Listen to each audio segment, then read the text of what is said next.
자, 맥주절 아침인데요. 요즘 제가 좀 마음이 불편한 것은 가끔 기독교 잡지에 맥주절을 왜 지켜야 하는가 이런 제목이 간간히 올라오고 있더라고요.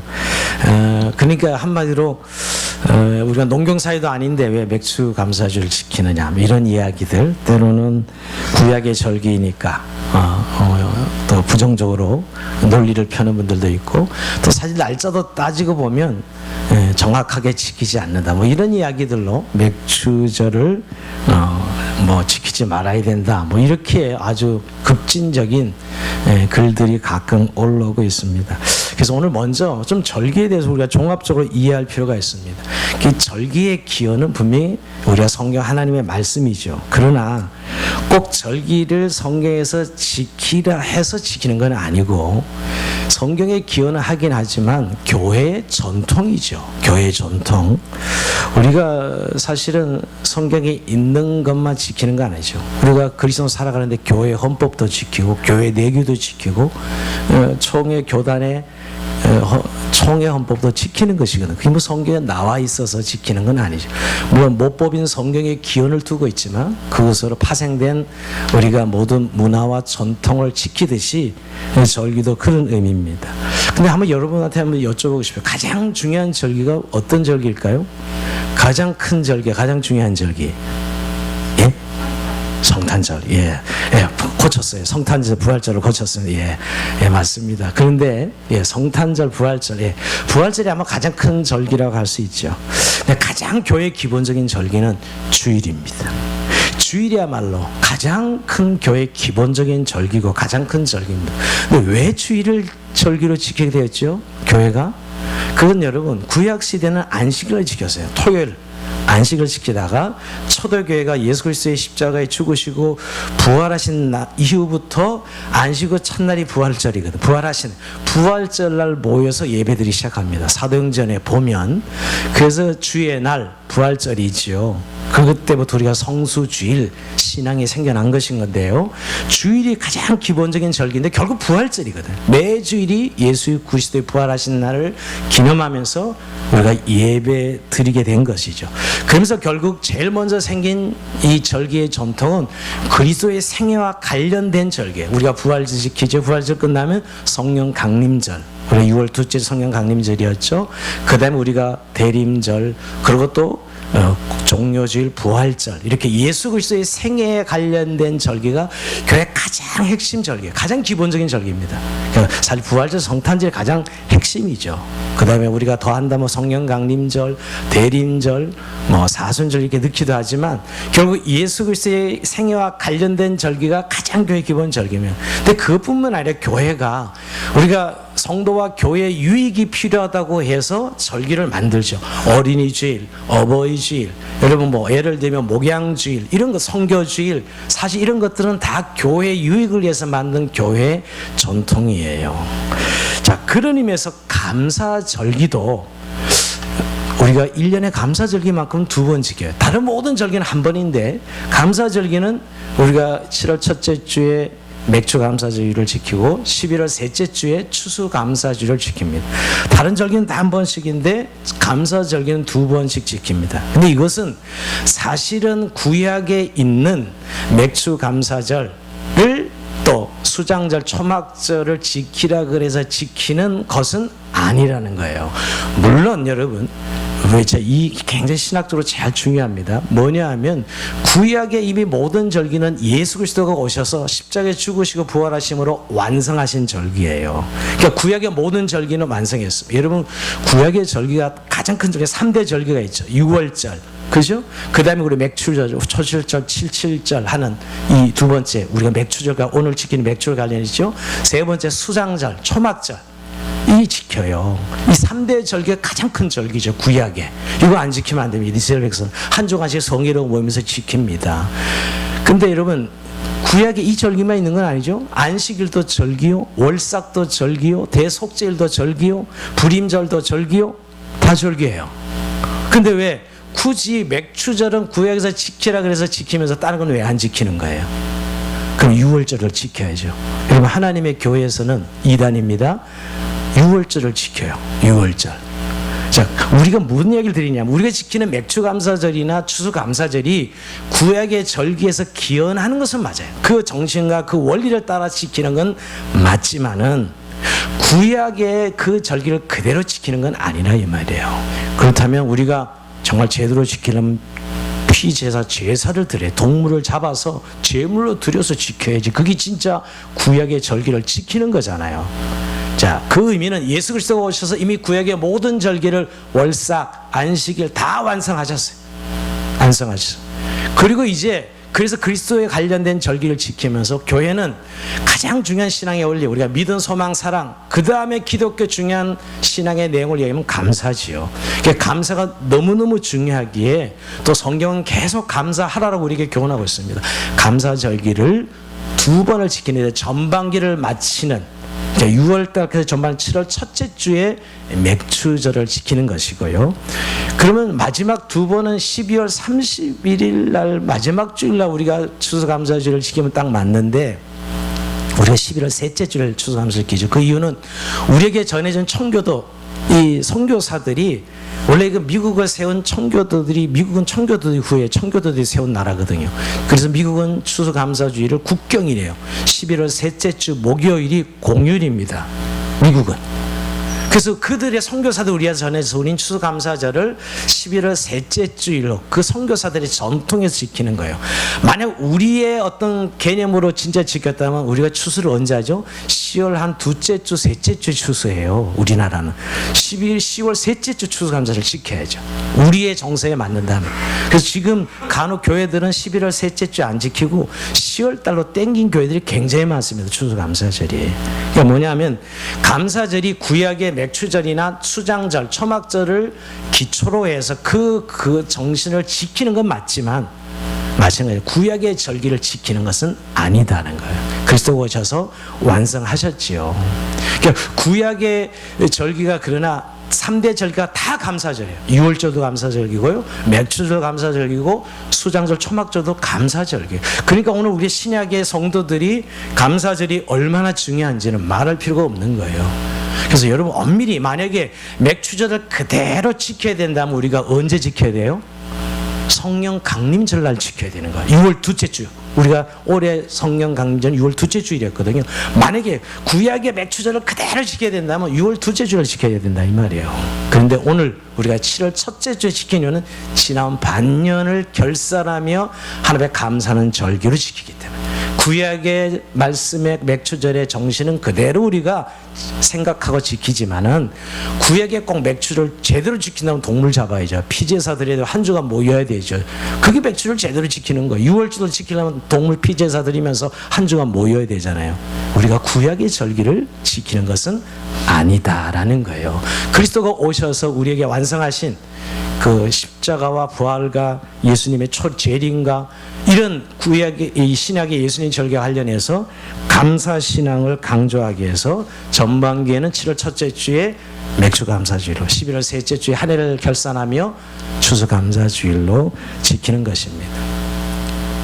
그래서 어떤 아까 그 논란이 결국 제가 왜 오늘 이야기를 저는 그리스도인으로서 절기에 대해서 좀 이해를 해야 되는데 그냥 이거 부분적으로 알면서 사람들 이야기 저 이야기 하면서 이렇게 맥추절을 훼손하는 지난 반년을 돌아보면서 우리가 7월 첫째 주 그리고 후반기를 새롭게 시작하면서 지난 반년을 끊고 후반기를 시작하면서 하나님 앞에 감사로 나아가는 절기가 맥추감사주일이다. 자, 그런 의미에서 여러분 우리가 맥추절을 지킬 때마다 그 구약의 맥추절을 지키라는 그게 감사절기이기 때문에 오늘 우리가 감사절로 지키잖아요. 그런 의미에서 우리가 한번 어떤 의미를 담고 있는지 정말 맥추절은 어떤 날인지 생각하면서 오늘 세 가지 의미를 담고 있는데 지키려고 합니다. 자, 우리 한번 따라할 거예요. 맥추절은 첫 열매를 드리는 날입니다. 예, 이게 첫 번째 맥추절의 정신이에요. 첫 열매를 드리는 날입니다. 여러분 맥추절은 단어가 제일 먼저 나오는 것이 출애굽기 23장 16절인데 한번 읽어봅니다. 시작. 맥추절을 지키라. 이는 내가 수고하여 밭에 뿌린 것에 첫 열매를 거두매니라. 오늘 우리가 읽은 신명기 16장은 7절로 나와요. 맥추절로 나오지 않고 사실은. 그래서 갈등이 있는데 그러나 출애굽기 23장 16절에는 맥추절이라고 분명히 나와요. 그리고 지키라고 이야기하고 있지요. 자, 근데 맥추제의 의미는 결국 첫 열매를 하나님께 거두어 들여서 드리는 날입니다. 첫 수확에 대한 감사지요. 근데 이 첫 열매의 감사를 강조하신 것은 이스라엘 백성들로 하여금 믿음을 잃지 않도록, 즉 첫 열매를 드림으로 정말 하나님께 대한 신앙과 믿음을 확고하게 하려는 하나님의 의도가 담겨져 있습니다. 일종의 신앙 고백이죠. 이들이 사실 약속하신 땅에 들어와서 농사 짓고 처음으로 농사를 짓고 열매를 거두어서 먹지 아니하고 드리는 절기, 이게 맥추절이었어요. 그러니까 결국 이런 것이죠. 애굽에서 종살이 하다가 가나안 땅에 와서 처음으로 자기 손으로 농사를 져서 거두어들인 곡식을 드리는, 그것은 어떤 의미, 단순한 어떤 예물을 드린다는 게 아니라 우리가 하나님 백성으로 새로운 땅에 와서 하나님 백성으로 새롭게 시작합니다 하는 그런 의미가 담겨져 있는 것이지요. 하나님은 유난히 여러분 첫 것에 대한 애정이 있습니다. 구약을 읽다 보면 하나님은 첫 것은 다 자기 것이라고 이렇게 선언해요. 첫 것은 다 자기 것입니다. 근데 이유를 이렇게 따져가 보면 이스라엘 백성 출애굽할 때 어떻게 바로가 결국은 항복하고 놓아주죠? 이스라엘 백성들을 마지막 10번째 제한 장자의 제한입니다. 애굽의 장자를 다 쳐서 죽이죠, 하나님이 재앙으로. 근데 하나님께서 이스라엘 백성들에만큼은 그 문설주에 어린 양의 피를 발라서 그 장자의 죽음을 면하게 합니다. 패스 오버하게 하죠. 그게 6월절이에요. 6월. 죽음의 재앙이 넘어갔다 간다가 6월이고 패스오버 했다는 거예요. 6월절이에요. 이스라엘 백성들은 장자가 죽지 않습니다. 그때로부터 하나님께서 그 장자는 다 내 거야 이렇게 이야기하십니다.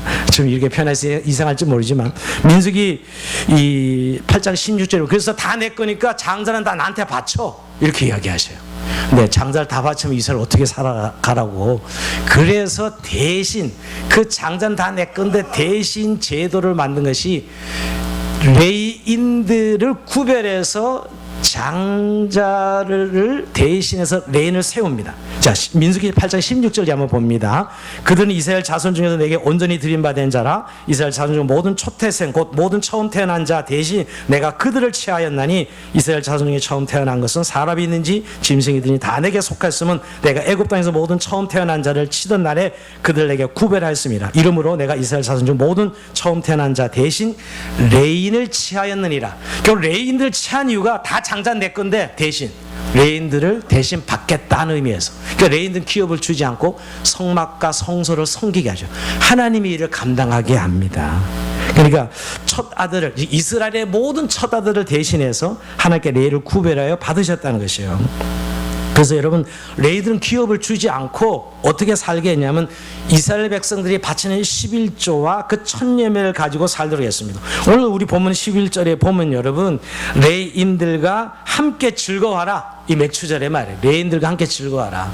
레위인들은 기업이 없으니까 너희들의 11조와 천열매를 가지고 레위인들을 섬기라 이렇게 표현하고 있죠. 신명기 26장 11절에도 내 하나님 여호와께서 너와 내 집에 주신 모든 복으로 말미암아 너는 레위인과 너희 가운데 거류하는 객과 함께 즐거워할지니라. 기업이 없으면 레위인과 객들, 고아, 가부들과 함께 즐거워하는 절기가 맥추절이다 하는 것이에요. 왜 이렇게 하나님 첫 열매를 중요하게 여기실까요? 그래서 우리가 이 성경 구절 때문에 옛날에 죄 없는 큰아들들이 전부 신학교에 바쳐졌어요. 30년 전에는. 우리 교회에서 늘 보면 장자는 다 하나님께 신학교를 보내는 거야. 이 구절 때문에 첫 것은 다 내 거다. 이 하나님의 말씀 때문이에요. 구약을 그대로 문자적으로 해석해가지고 둘째 아들이 갔으면 좋겠는데 첫 아들은 잘나서 안 보내고 근데도 울며 겨자 먹기로 어째 첫 것은 내 것이라 해서 장자들이 신학교에 많이 제물로 바쳐졌어요. 예전에 30년 전에는. 요새는 그렇게 하는 분이 거의 없고 못난 아들이 좀 신학교 가면 좋겠다 이렇게 생각하는 분들이 가끔 있는 것 같아요. 아주 그건 못된 마음인데 이 구절 때문에. 근데 왜 하나님 이렇게 첫 것에 대한 유별난 애정을 가지고 있을까요? 첫 열매는 대표성을 가지고 있기 때문에. 어떤 사과나무가 있다고 생각해요. 사과나무 키울 때는 사과나무인지 모르죠. 근데 5년 있다 처음으로 사과가 딱 열리면 와 사과나무야 이렇게. 그리고 이 사과나무에서 매년마다 사과가 열리죠. 이게 첫 열매의 중요성이에요. 대표성의 원리예요. 그러니까 첫 열매를 바친다는 건 뭐예요? 모든 걸 바친다는 거예요. 다 하나님의 것이라는 거예요. 첫 열매 드린다는 의미는 대표성의 원리 때문에 모든 것을 바친다는 것이에요. 결국 하나님이 첫 열매를 통해 신앙 고백을 원했던 거예요. 모든 것이 하나님께로부터 오며 하나님의 것이라는 사실을 신앙 고백 받고 싶으셔서 첫 열매를 드리라 하신 것이에요. 여러분, 근데 첫 것은 믿음이 없으면 드리기 쉽지 않습니다. 우리가 처음 열매는 너무 신기해서 그거 그냥 따먹고 싶어 해요. 우리 사택의 옥상에 지금 도마도도 키우고 있고, 키우는 게 아니죠. 심어서 자라고 있고 상추도 나는데, 우리 어머니께서 맨날 갈 때마다 상추가 열리면 어머 야 상추가 이렇게 커졌단다 막 흥분해. 도마도가 이만한 게 열렸어 막 그러면서 싶은 도마도를 맛있다면서 저한테 계속 먹으라고 강요합니다. 요즘 사는 도마도가 훨씬 더 맛있는데 말이에요. 네, 이 얼마나 싱싱한 도마도냐. 근데 너무 신기해서 그냥 확 따먹고 싶죠. 근데 그때 그 첫 것은 하나님 거야. 이게 하나님께 주신 것이고, 그 첫 것 하나님께 드려서 이 모든 그 뒤로 나는 건 다 하나님의 것이라는 사실을 인정하라는 것이죠. 여러분, 우리가 첫 열매를 하나님께 드린다는 의미는 이 모든 것이 하나님께로부터 왔으며 하나님의 것이라는 걸 인정하는 신앙 고백의 의미. 그래서 첫 것을 강조하는 것이요. 우리가 이게 절기형과 맥주감성도 그런 의미거든요. 이 첫 열매를 드리는 모든 것이 하나님께로도 와서 지난 반년 동안 살았습니다. 하나님 것을, 모든 것이 하나님 것인 걸 알고 드립니다 하는 것이 우리가 이 맥주 감사 헌금이에요.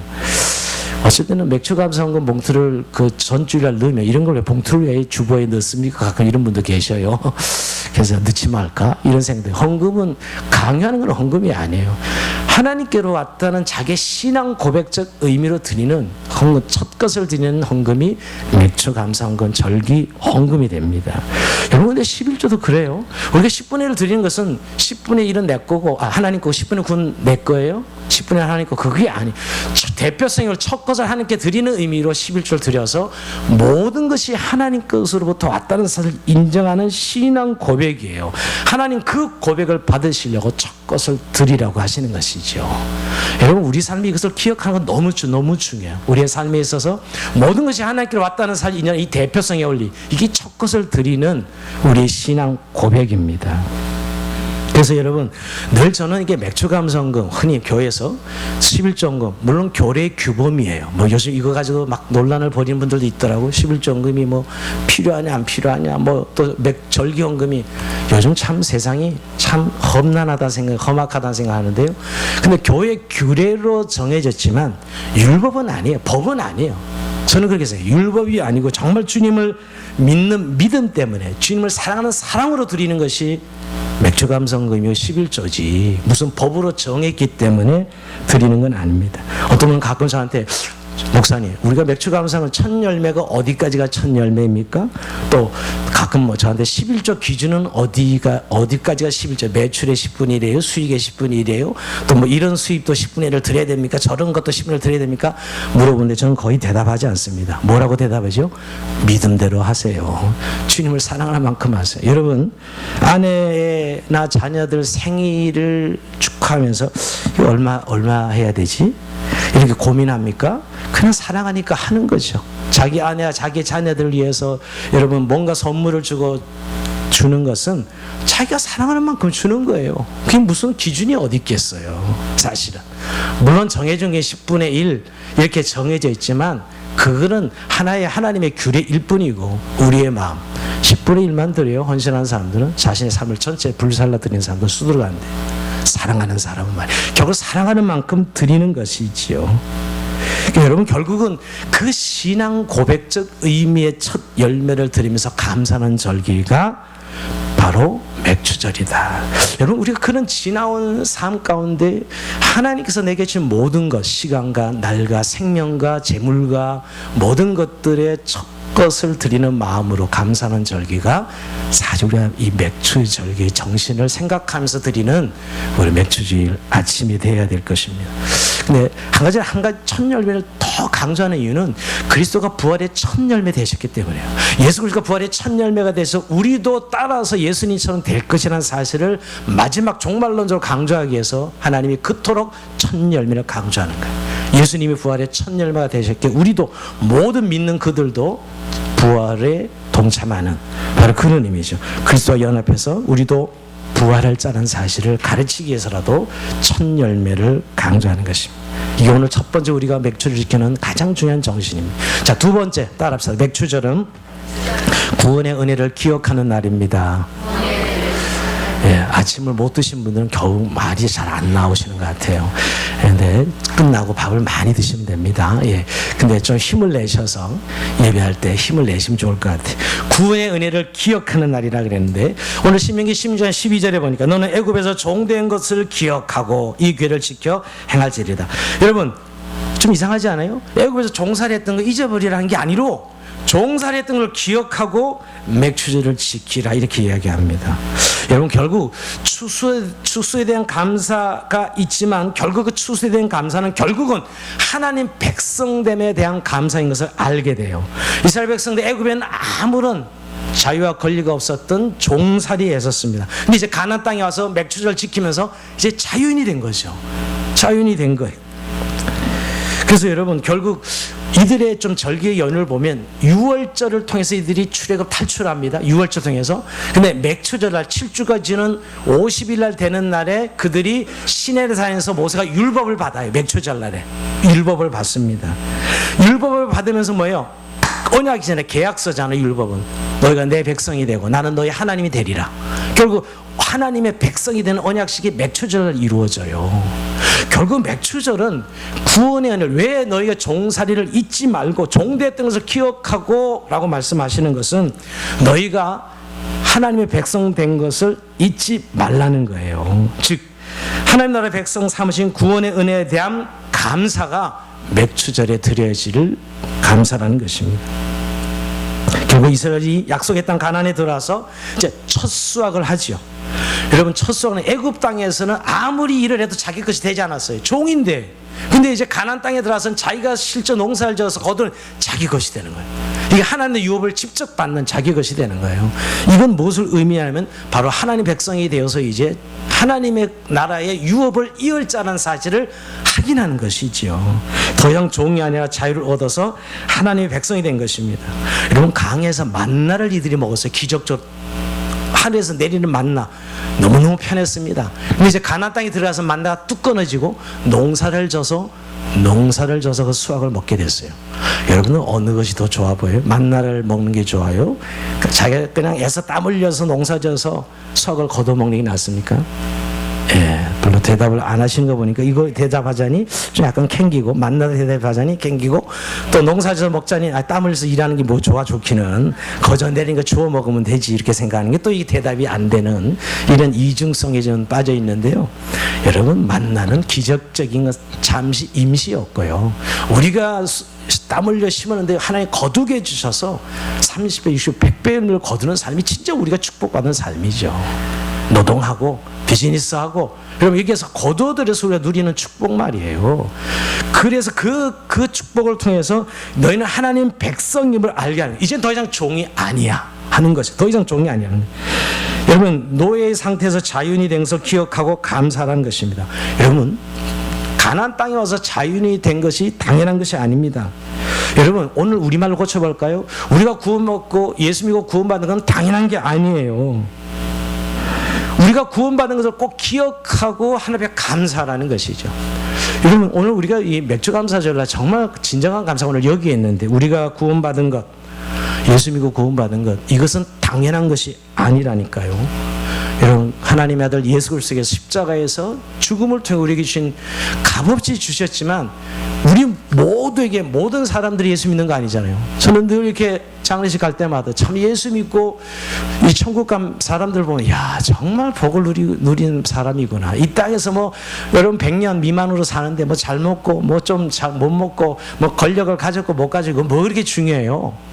그래봤자 100년도 못 사는 이런 인생을 그리고 뭐 좀 짧게 살든 길게 살든 모두가 죽음 앞에 직면하는데 죽음에 직면 안 할 인생이 어디 있어요. 근데 구원받은 하나님 백성으로 살다가 가는 거 이게 얼마나 어마어마한 감사의 제목입니까. 근데 우리가 이것을 너무 쉽게 잊어버린다는 거예요. 저는 보면 저보다 못남, 저보다 잘난 분들이 너무너무 많은데 그분들을 하나님 구원하시지 않고 저를 택하여 구원하신 거 보면 참 이해할 수 없는 하나님의 사랑이다 생각합니다. 왜 많은 사람 중에 나를 구원하셨는가? 늘 저는 그 이유는 알지 못해요. 지금도 늘 하나님 앞에 물어보는 질문이기도 해요. 왜 나를 하나님 구원하셨는지. 그냥 압니다. 그 부르심과 소명을 알죠. 왜 몰라요? 그러나 왜 해필 나요? 하나님, 저 사람 저렇게 똑똑한데 예수 믿지 않고 있는데. 그런 질문을 던져봐요. 진짜 하나님의 은혜죠. 문제는 그 구원의 은총이 내가 노력하는 것은 1%도 없고 100% 하나님 은혜라는 거예요. 구원을 위해서 내가 노력한 것은 1%도 없어요. 어떤 분은 내가 예수 믿는다고 고백했잖아요. 그게 자기 구원의 근거라고 생각하시는데 no. 그것도 하나님이 성령으로 감동 감화해 주셨으니까 예수를 믿을 수 있었던 것이 내가 믿은 게 아니에요. 사실 100% 하나님의 은혜지요. 여러분 정말 구원에 대해서 우리가 평생 감사의 제목. 우리가 지난 반년도로 여러 가지 어려운 일도 있고 힘든 일도 있고 정말 때로는 진짜 극심한 고난에 지난 반년 산 분도 계시겠죠. 그러나 우리 예수 믿고 구원받았다는 것은 그럼에도 불구하고 감사해야 되는 이유는 바로 이 구원에 있습니다. 그래서 여러분 자꾸 기억해야 됩니다. 오늘 너희가 종살이 했던 걸 기억하라는 것은 당연한 일로 지나치지 말고 당연한 일로 그 생각하면 감사가 사라져요. 구원의 감격에 자꾸 식은 사람이 많습니다. 왜? 당연하다고 생각하니까. 뭐 구원받는 건 본전이라고 생각하는 것 같아요. 그럼 뭐 더 없나 이래 본전이라고 생각하니까 감사할 이유가 없는 거죠. 그럼 본전이 뭘 감사해? 더 생겨야 감사하잖아요. 사람들은. 그러니까 여러분 이런 일 저런 일 때문에 구원의 감격이 사라지고 마음의 불평과 낙심과 좌절이 있다는 것이 심각한 것이에요. 여러분 우리가 예수 믿는다고 누구나 부자가 되고 예수 믿는다고 다 출세하고 예수 믿는다고 다 성공하지는 않습니다. 분명합니다. 어떤 사람이 예수 믿으면서 꼭 부자 돼야 되고 성공해야 되고 출세해야 되고 이런 분들이 있어요. 이건 예수 제대로 믿는 사람이 아니에요. 이건 예수 믿는 것을 완전히 몰리하는 분이지요. 그러니까 분명한 건 여러분 예수 믿으면 다 부자가 되는 건 아니지만 다 출세하고 성공하는 건 아니지만 죄사함 받고 구원 얻습니다. 할렐루야. 가장 큰 하나님이 주신 큰 복이죠, 여러분. 그 은혜에 대한 감사와 감격을 회복해야 돼요. 우리가 예수 오래 믿다 보면 이상하게 이 부분이 식어져 있어요. 하나님이 나를 구원하신 은혜를 잊어버리고 이미 뭐 받은 건데 이렇게 구원받은 자의 삶을 날마다 이루어가는 살아내는 것을 기억하지 못하고 뭐 이미 받은 건데 본전 생각하면서 말이에요. 하나님의 자녀됨의 영광성이 얼마나 큰지를 잊어버린다는 거예요. 여러분 이 구원의 가치를 정말 아는 사람은 얼마나 어려움과 고난이 있어도 이렇게 고백할 수 있으면 우리가 잘 아는 하박국 선지자의 고백을 한번 우리도 고백해 봅시다. 하박국 3장 17절에서 18절 고백하면 시작. 비록 무화과 나무가 무성치 못하며 포도나무에 열매가 없으며 감람나무에 소출이 없으며 외양간에 소가 없을지라도 나는 여호와를 인하여 즐거워하며 나는 구원의 하나님을 인하여 기뻐하리로다. 아멘. 여러분 여기 핵심은 구원의 하나님을 인하여 기뻐하리로다. 다 망했어 지금. 여러분 이렇게 뭐 무화과 나무가 무성치 뭐 포도나무 열매가 없고 갓난 소출이 없고 외양간에 소가 없다. 이거 완전 망한 거죠. 뭐 완전 망했어요. 그런데도 나는 구원의 하나님을 인하여 기뻐하리로다. 이게 하박국 선지자의 고백입니다. 여러분 다윗도 마찬가지. 그렇게 다윗이 다 누려봤지만 다윗이 진짜 복이라고 생각은 이거였어요. 시편 32편 1절 같이 읽어보면 시작. 허물의 삶을 먹고 그 죄의 가리움을 받는 자는 복이 있도다. 진짜 복은 다윗이 정말 허물의 이 사함을 받고 죄의 가림을 받는 자가 정말 복이 있다. 죄 사함을 받은 축복을 위하여 구원받은 자의 복을 다윗은 고백했습니다. 모든 시편 기자들이 다 그랬어요. 시편 116편 12절 이하에는 이렇게 구원의 은총을 고백합니다. 한번 같이 읽어봅니다. 시작. 내게 주신 모든 은혜를 내가 여호와께 무엇으로 보답할까? 내가 구원의 잔을 들고 여호와 이름을 부르며 여호와의 모든 백성 앞에서 나는 나의 소원을 갚으리로다. 내가 구원의 잔을 들고 구원의 잔을 그가 감사의 가장 핵심은 구원의 잔을 들고 구원이었어요. 나 같은 자를 하나님의 백성 삼아주시고 택해주신 그 은혜를 감사했다. 감사 이유의 조건은 구원이었어요. 여러분 구원의 잔을 들고 하나님께 감사하는 결국 구원의 복을 아는 만큼 감사하는 자의 삶이 돼요. 여러분 세상 사람들도 뭐 좋은 일 생기면 감사 땡큐는 다 할 수 있는 감사예요. 그건 예수 믿어서 하는 게 아니라고요. 흔히 말하는 우리 감사라는 것은 정말 감사를 아는 사람은 구원의 은총을 깨닫는 만큼 감사하는 삶을 살게 됩니다. 자, 우리 마지막 세 번째 백추전은 어떤 날인가요? 자, 따라합시다. 성령께서 임하신 날입니다. 자, 자, 성령께서 임하신다. 이거 정말 신비해요. 맥추절이 성령 강림절이라는 거. 우리가 오늘도 신명기 10장 9절에 보면 7주를 셀지니 곡식을 났을 땐 첫날부터 7주를 세. 7주 77이 49 49일 그 다음 50일 날 오순절. 이게 맥추절이거든요. 이 날이 신약의 사도행전 2장에 보면 성령이 임하십니다. 성령이 강림하여 불같이 그 초대의 공동체 120문도에게 임하죠, 여러분. 그러니까 이 맥추절은 결국 성령이 강림하신 날이에요. 여러분 분명히 잘 아셔야 될 것은 예수님 우리의 십자가에 죽으시고 부활하셨어요. 그래서 우리를 구속하신 건 맞습니다. 근데 언제 확증이 되느냐? 성령이 부어지는 날 확증된 거예요.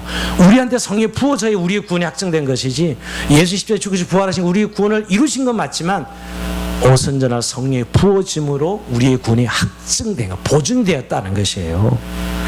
사실은 맥추절에 성령을 부어주신 날이에요. 결국 그렇게 보면 이 신비를 잘 해석해 보면 결국 성령으로 살아내는 삶이 감사의 삶이에요. 구원받은 하나님의 백성이 보혜사 성령을 우리에게 부어주시고 그 보혜사 성령으로 살아가게 하는 것이 우리에게 감사의 삶이지요. 결국 여러분 맥추주일은 이 감사의 의미가 구원의 완성을 위해 예수님이 첫 열매 되게 하실 뿐만 아니라 성령이 오셔서 우리를 구원하신 날을 기념하는, 그러면서 이런 맥추절 성령 강림절은 교회 생일이에요. 이 땅에 교회 초대교회 생일이죠, 여러분. 사도행전 2장에. 우리가 이런 감사와 감격이 있어요. 우리가 물론 조그만 범사의 삶의 모든 가정들을 감사하는 것 중요한 감사입니다. 오늘도 맥추절을 우리에게 지키라고 하신 이유가 이런 세 가지 이유가 있어서 진정 그리스도인의 삶이 감사로 이어지기를 바라는. 여러분 성경의 감사의 교훈은 그저 감사하면 좋겠다, 감사하라 라고 명령하는 모든 구절이 얼마나 많은지 모릅니다. 감사하는 자가 되라 라고 골로새서 말씀하고 있죠. 자, 그러면서 여러분 지난 반년을 돌아봅시다. 정말 감사로 결산할 수 있었습니까? 제가 이번 한 주간 저녁 기도회 때마다 감사의 기도 제목을 3가지씩 적으라고 부탁드리는데 되게 힘들어 하시는 분 많아서 뭐가 3가지나 있어? 그냥 다 감사한 거지 뭐. 이렇게 그냥 다 대충 그냥 싸잡아서 감사한 거지. 뭐가 감사하세요? 물어보면 글쎄요. 네, 답을 못하는 분들. 왜 그렇죠? 감사를 헤아리지 못해요. 오히려 뭐가 근데 힘들었냐 그러면 그냥 줄줄이 그 상처받은 거 그놈 이러면서 이렇게 헤아리는 건 기가 막히게 헤아리면서 진짜 하나님께 받은 은혜를 한번 헤아리라 그러면 생각이 안 나.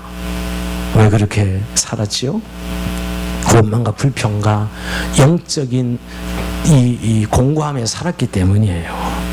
근데 여러분 오늘 이 아침 이제 지난 6개월을 뒤로 하면서 우리가 하나님께 정말 감사로 결산하길 원하세요. 그리고 후반기를 정말 감사로 새롭게 시작하길 원하고 계십니다. 그래서 제가 지난 한 주간을 하프타임이다 이렇게 말씀을 드렸어요. 하프타임은 축구 경기 전반전 끝나고 나면 10분간 휴식이 있죠. 그리고 후반전을 시작합니다. 대부분 여러분 요새 축구 경기 보면 전반전에는 꽤 승부가 안 나. 괜히 탐색하다가 열심히 부딪히긴 하는데 골은 안 납니다. 근데 언제 골이 나죠? 후반전에 결정나요. 그러니까 결국 전반전 끝나고 하프타임 10분을 잘 활용해서 감독이 전술을 잘 세운 축구팀이 분명히 승리합니다. 실력이 비슷비슷하고 생각할 때는.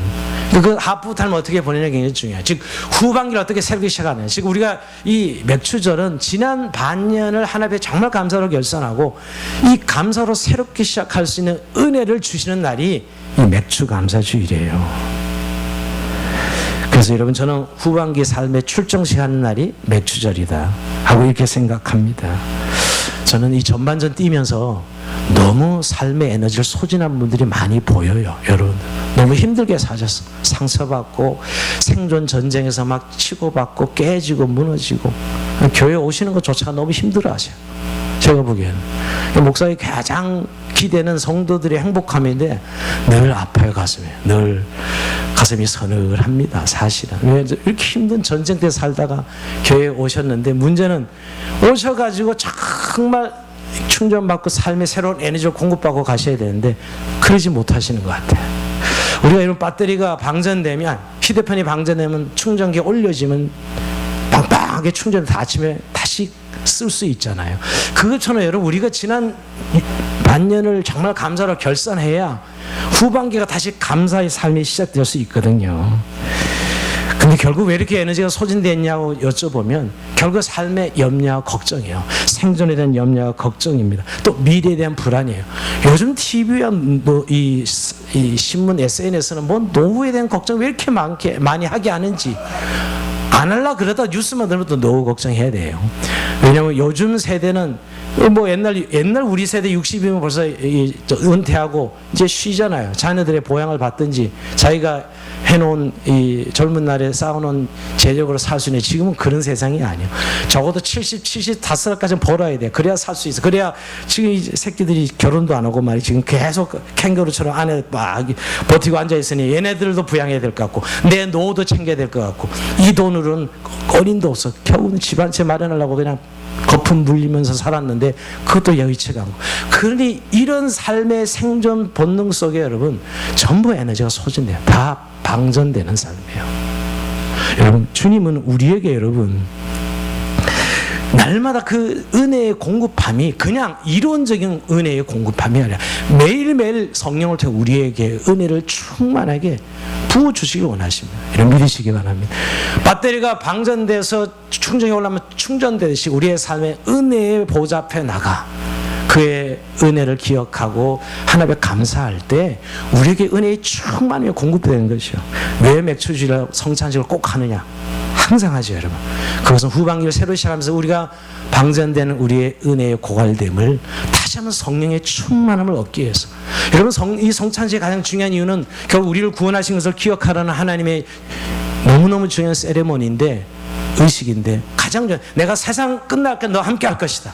이게 우리에게 준 약속. 세상 끝날까지 내가 너와 함께 할 거야 하는 것을 결국 성찬식으로 확인하는 거예요. 주님과 연합을 통해서, 떡과 잔을 뗄 때 주님과 연합을 통해서 내가 정말 주님의 백성이고 주님이 주님 힘으로 살아가는 하나님의 백성인 것을 확증하는 고백이 성찬식이죠. 오늘 여러분 이제 바로 이어서 성찬 진행할 때 그냥 또 하나의 의식으로 진행 받지 마시고, 이 시간 성령님이 임하셔서 방전된 우리의 고갈된 우리의 성령의 에너지들을 다시 한번 충전받고 후반기를 믿음으로 하나님께 그렇게 맥주절에 하나님의 감사의 조건을 요구하듯이 우리에게 그런 감사의 신하고 다시 후반기를 시작하는, 이제 너무 지난날의 상처와 짐 때문에 힘들었다고 하는 그런 기억만 우리의 머리에 채워있지 말고, 그 짐 때문에 그래도 지금 이만큼 살아오고 그 짐 때문에 우리가 건강하고 바르게 조심스럽게 살아온 거예요. 그 짐이 있었으니까 하나님의 은혜를 따라 살아온 거예요. 하나님이 그냥 짐 주신 거 아니고, 후반기도 다시 한번 은혜의 풍성함을 누려서 감사로 후반기를 새로 시작하는 저와 여러분의 삶이 되길 주의 이름으로 축원드립니다. 자, 우리 찬송합시다. 이 찬송 끝나고 바로 우리 성찬식 진행하여 찬송하고 합심해서 우리 말씀 붙들고 기도하고 우리 성찬의 잔을 받고 떡을 받겠습니다. 하나님 한 번도 나를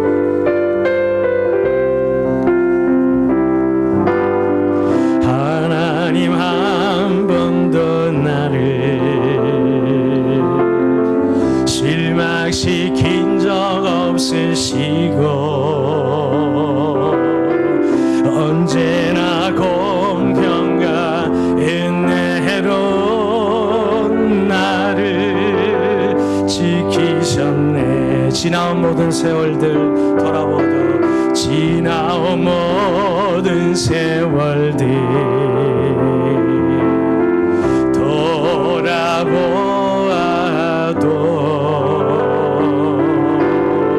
그 어느 것 하나 주의 손길 안 미친 것 전혀 없네. 오 신실하신 주, 오 신실하신 주, 오 신실하신 주, 내 너를 떠나지도 않으리라, 내 너를 버리지도 않으리라. 약속하셨던 주님, 그 약속을 지키사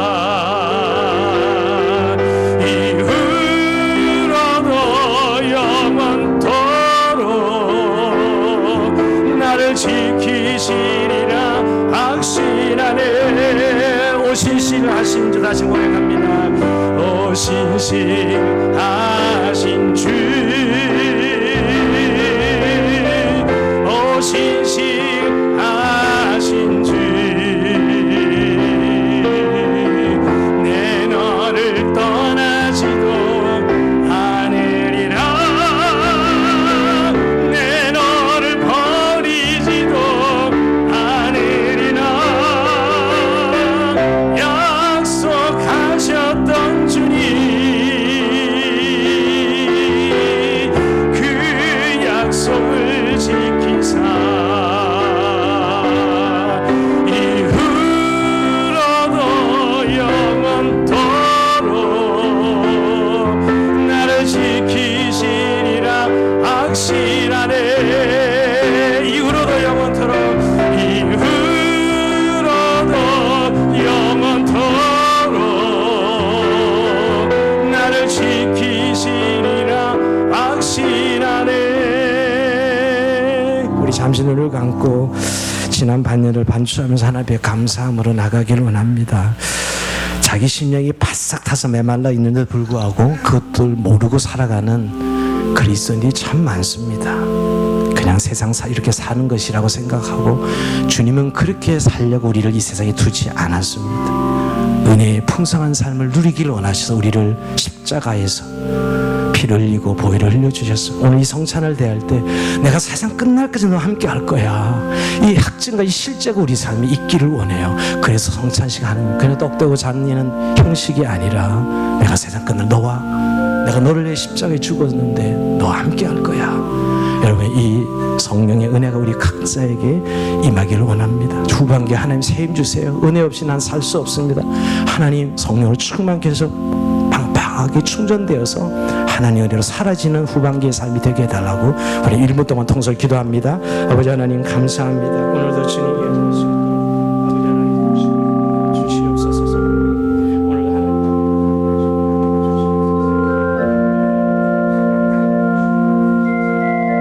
주님, 기도하기는 내가 너와 함께 세상 끝날까지 함께 하실 것이라 약속하신 약속의 실제가 우리의 삶이 있거든요. 우리가 너무나 지치고 또 하나님 세상 살 피곤하고 상처와 고통 속에 살아가지 않게 하시고, 오늘도 우리의 삶의 현장 가운데 함께 하시고 우리 가운데 인도하신 우리 하나님 올 수 있도록 하나님 도우시고 역사하여 주시기 원합니다. 성령님 오시옵소서. 이 자리에 임재해 주시어 우리 가운데 오늘도 하나님 역사하여 주시옵소서. 세임 주셔서 우리가 주님 앞에 날마다 풍성한 은혜를 누리고 매반한 심령이 하나님 촉촉한 은혜의 담비가, 은혜의 생수가 우리 가운데 부어줄 수 있도록 하나님 축복해 주시고 은혜를 베풀어 주옵소서.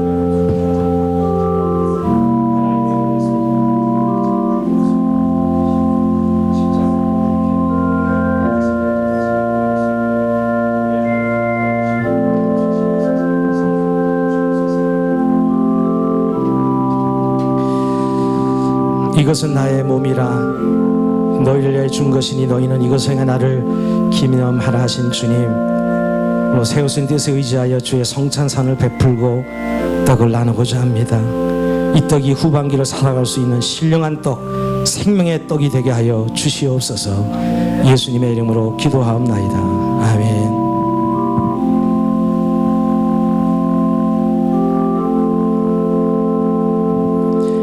성찬이 장로님 지나가실 때 받으시고 기도하시다가 떡을 받으시기 바랍니다. 기도하시면서 떡을 받으시기 바랍니다.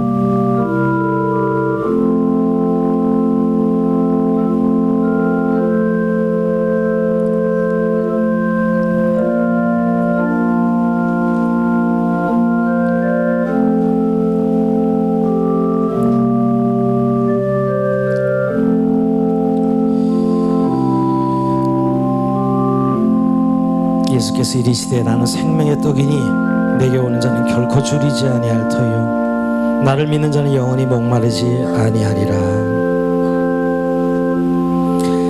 이 생명의 떡이 되기를 원합니다. 주님은 2000년 전에 멀리 계신 분이 아니라 오늘 내 삶의 현장에 계셔서 이 생명의 떡을 주시는 예수 그리스도 앞에 떡을 받고 날마다 생명을 누리는 핍절하여 말라 메말라 비틀어지는 나무처럼 우리가 있지 아니하고 윤기 있고 생명력 있는 그리스도인으로 이 땅 가운데 하늘 살기를 원합니다. 그런 마음으로 기도하시면 성령님 내게 오셔서 이 생명의 떡, 능력의 떡이 되게 해 주시옵소서. 말씀의 떡이 되게 해 주시옵소서.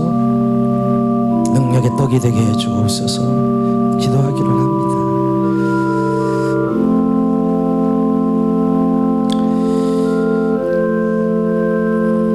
너희 조상들은 강야에서 만나를 먹었어도 죽었거니와 이는 하늘에서 내려오는 떡이니 사람을 하여금 먹고 죽지 아니하게 하려는 것이라. 나는 하늘에서 내려오는 살아있는 떡이니 사람이 이 떡을 먹으면 영생하리라. 내가 줄 떡은 세상의 생명을 위한 내 살인이라 하시니라.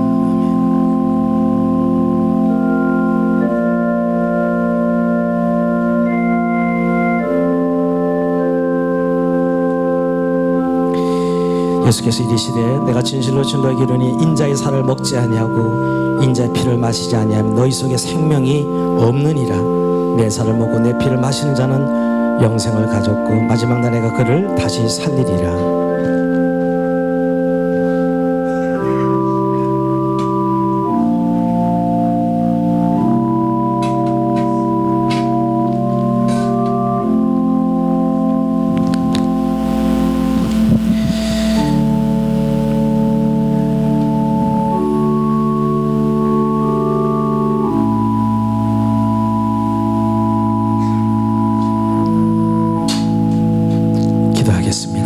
거룩하신 하나님 아버지, 저게 주의 잔을 받으려 합니다.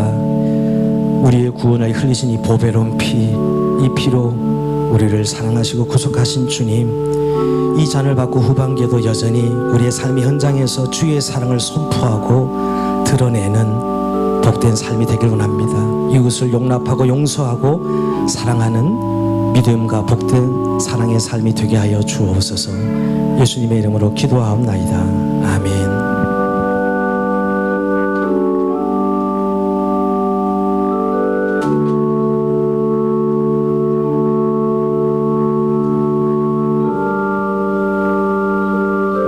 기도하시다가 지나가실 때 잔을 받으시기 바랍니다.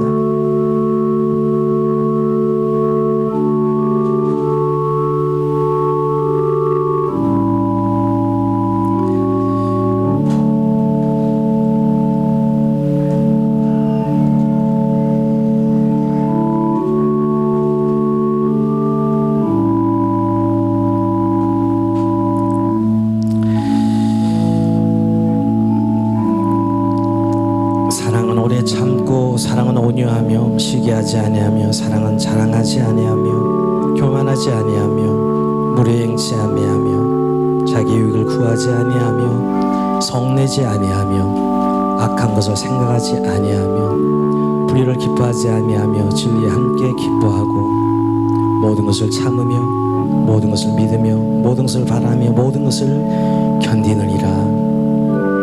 사랑은 언제까지나 떨어지지 아니하되 예언도 패하고 방언도 그치고 지식도 패하리라. 우린 부분적으로 알고 부분적으로 예언하니 온전한 것이 올 때는 부분적으로 하는 것이 패하리라.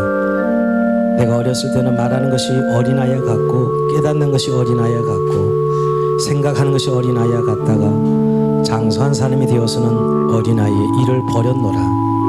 우리가 지금은 거울로 보는 것 같이 희미하나 그때는 얼굴과 얼굴을 대하여 볼 것이요 지금은 내가 부분적으로 아나 그때는 주께서 나를 아신 것 같이 내가 온전히 알리라.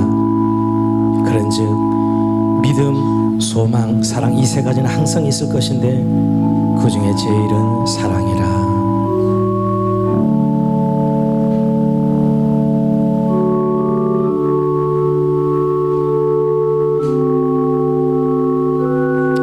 너희는 더욱 큰 은사를 사모하라. 내가 또한 가장 좋은 길을 너희에게 보이리라.